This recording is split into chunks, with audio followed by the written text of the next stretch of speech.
I recently had a crazy conversation with a Mormon, or LDS as they call themselves, and it left me absolutely shocked. I got a DM from a woman on TikTok who told me she likes my content and wanted to know if I would be a guest on the podcast she hosts. So I checked out her page and her podcast, and I found out she's a Mormon. Now, here's the problem. Mormons and Christians don't believe any of the same things at all.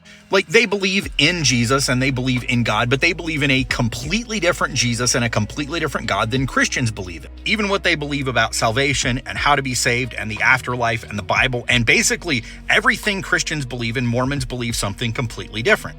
Now, since I've been on social media, I've stayed out of the apologetic arena. I don't make videos about Mormons or what they believe or the differences between Christians and Mormons. And so I just responded to this woman. I told her, we really don't believe any of the same things at all, so I don't think it would be beneficial for me to be on your podcast. I didn't attack her or anything. I was just being, matter of fact.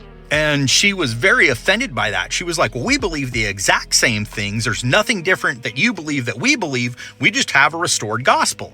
And then she asked, what do you believe that's so different than what I believe that makes it to where you don't want to be a guest on my podcast? And so I really just stuck to three main points, because there's a lot of things you can look at and go, Mormons are completely different than Christians, but there's three things that are kind of the core of what we believe that really mean that Mormons and Christians don't believe the same things that make Mormons not Christians. They believe that God the Father's name is Elohim, that he started out as a human on another planet, and that eventually he became exalted and turned into one of the many gods. He came to earth with his spirit wife, and they had a bunch of spirit babies.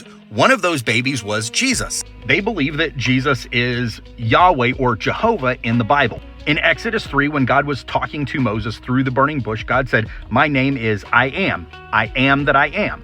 Now, that's written in English, but in Hebrew, it's Yahweh, YHWH. They believe that Jesus is Yahweh, that God the Father is Elohim, and they're two completely separate gods, that God the Father is not Yahweh. Mormons also believe that humans can become exalted and become gods just like Elohim did. Now, in the book of Isaiah, Yahweh is speaking, and he says that no other gods have ever existed besides him. No other gods will ever exist after him. He is the only God, and beside him, there are no other gods. The Bible is crystal clear that none of those things that they believe about God are true. And in fact, in 2 John, it says if you don't believe in what was already taught about Jesus at that time, then you don't have Jesus or God at all. You have a false Jesus and a false God. When I told her that, she told me that's not what they believe at all about God. So I shared a link with her to the official LDS website that shows that is what they believe, and she still was like, that's not what we believe. What's so shocking to me is Mormons tell me that's not what their church teaches, but their official church website says it's what they teach.